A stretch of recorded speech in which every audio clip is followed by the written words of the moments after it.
You arrive in the world inside a shell. It is warm and dark. You have been turning slowly for nearly a month, pressing against the curve of the egg with your beak, your folded wings, your thin legs. Now something shifts. The shell gives. You push harder, and the world cracks open. You are wet. The air is cooler than anything you have felt before. Your mother is a large brown bird. She lowers her head and looks at you. You are one of 4 chicks in the nest, a shallow scrape she made beneath a low bush on the edge of dry scrubland in South Asia. The ground smells of dust and dry grass. You are maybe the size of a fist. You are 3 days old. You walk already. Your legs are steady enough to follow your mother through the undergrowth. She scratches at the ground, and you watch where she scratches. You peck at what she uncovers. Small insects, seeds, a beetle that tries to run. You catch it. Your feathers are brown, streaked. You look almost exactly like your mother and your sisters. This is not an accident. The dry brush hides you. You press low when she gives a soft alarm call, and you do not move until she moves first. You are 2 weeks old. A mongoose moves through the undergrowth 30 meters away. Your mother freezes. You freeze beside her. The mongoose does not come closer. It disappears into the grass. You breathe again. One of your siblings is gone by the end of the first month. You do not know where. One morning there are 3 of you instead of 4. You are 6 weeks old and you can fly short distances. Not well, but enough to reach a low branch when something large moves in the grass below. You sleep in trees now. All of you do. Your mother leads you up each evening at dusk, and you roost above the ground where the cats cannot reach you. You are 3 months old. Your brown feathers are starting to change. Not dramatically. Not yet. But there is a faint iridescence appearing at your neck, a green that catches the light at a certain angle and then disappears when you shift. You scratch at the ground and eat a small frog whole. You are growing fast. You are 6 months old. You are not a chick anymore. You are long-legged and awkward, with a neck that is beginning to turn the deep blue of the adult male. Your tail feathers are coming in, but they are short and ragged, and they drag in the dirt when you walk. The other males your age look the same, ungainly, unfinished. You travel together loosely, feeding at the edges of forest and open ground, finding water at small pools. Your first monsoon arrives. The rain hammers the dry earth for weeks. The grass turns green overnight. Insects appear in enormous numbers. You eat constantly. You spread your short wings in the rain and stand with your head back, and something in you responds to the water, a reflex older than anything you understand. You will remember this. You are 1 year old.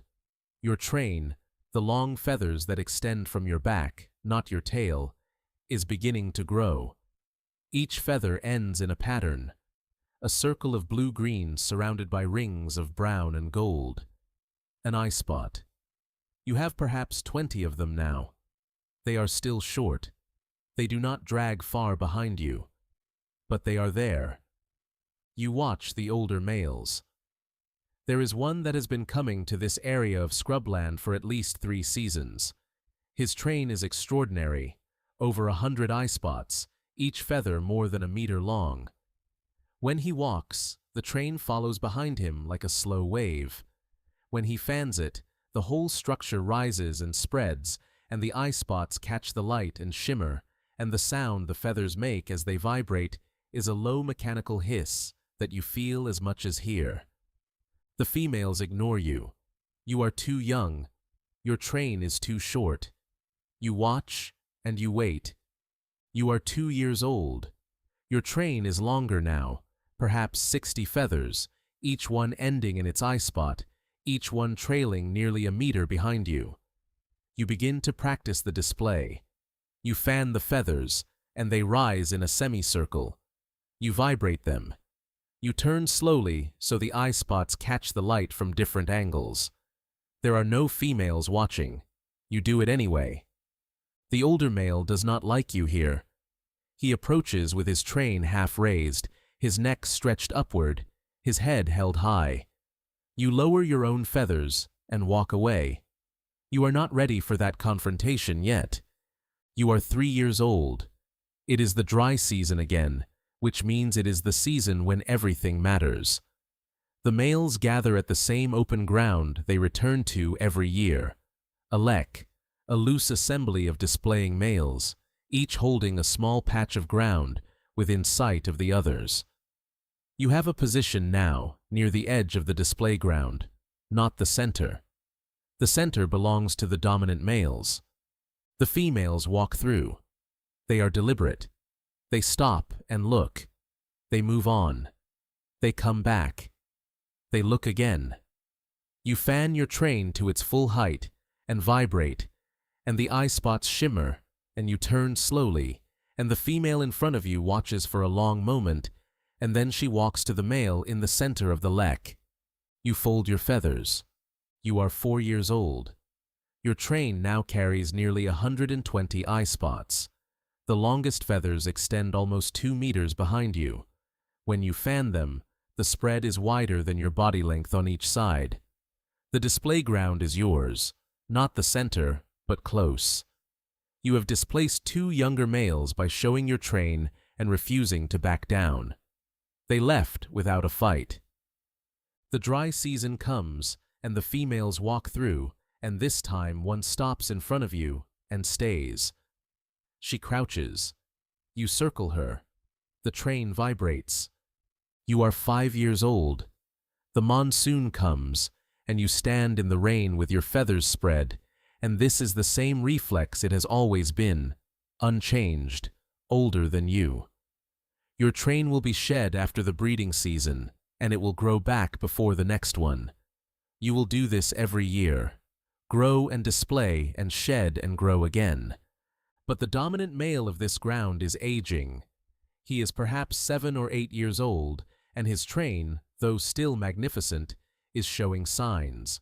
A broken feather here, a feather that has not regrown correctly there. His displays are slightly shorter than they were. The females still come to him, but sometimes they linger near you longer than before. You are 6 years old. There is a morning in the dry season when the old male does not come to the lek. You wait. The females arrive before he does. You fan your train, and 2 females stop and stay, and the old male arrives late. And his display, when he finally fans his feathers, lasts only a few minutes before he folds them and stands still. You hold yours for longer. The center of the lek shifts toward you over the following weeks, not all at once. Gradually, the way territory always moves, through accumulation of small moments, small advantages, small withdrawals. You are in the center now. You are 8 years old. Your train has been your entire body length behind you for 3 seasons. You know this ground. You know the trees where you roost, the pools where you drink, the open patches where the females come in the dry heat of the afternoon. You know the calls of the other males in the area, and the calls of the leopard, and the calls of the jackal, and the difference between a monitor lizard moving through the grass and something larger. A leopard comes to this ground one morning before dawn. You are in a tree. You call. A loud carrying cry that echoes through the scrubland, and the other birds begin calling in answer, a chain of alarm moving outward from where you sit. The leopard moves on. It finds nothing here. You are 10 years old. The feathers are still growing in each season, but some of them now come in slightly thinner than they were, slightly shorter. The eye spots are still intact. The display is still full, but you feel the shift in small ways. A day when you display for less time, a morning when you drink longer at the pool before you move. A young male, 4 years old perhaps, with a train of 90 eye spots and feathers that still carry the deep iridescent shimmer of a bird in his prime, has been appearing at the edge of the display ground for 2 seasons. He watches from the edge. His displays are beginning to last longer than yours. You are 12 years old. It is the dry season. The morning light comes flat and golden across the open ground. You walk to the center of the lek, and you fan your train. It rises, still wide, still full of eye spots, the feathers trembling in the warm air. You turn slowly. You hold it. The females are there, watching. You hold the display until the heat builds, and the insects begin to rise, and the day moves forward. You fold your feathers and walk back toward the shade. The young male is still at the edge of the lek. He fans his train. Two females walk toward him and stop in front of him and stay. You do not display again that afternoon. By the following dry season, you are not at the center anymore. You feed at the edges of the display ground, near the thorn scrub, where the younger males never bother to go. Your train still grows each season and still falls each season. The eye spots are still there. But the females walk past you now, the way you once walked past the old male, on the edge of everything. One morning in the early dry season, you do not come to the lek. The day is hot, and you have found a quiet pool far from the main ground.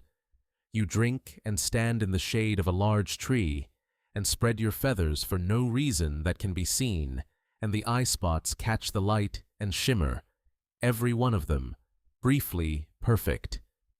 You fold your feathers. The next morning, you are not there. Far across the scrubland, on the open display ground, the young male fans his train. He is in the center now.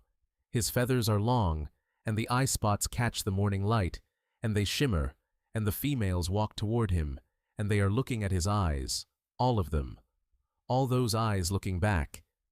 And somewhere inside that pattern is something that has carried through from you, and from the male before you, and from every bird that ever stood in the open and held its feathers up to the light. He turns slowly. The display begins.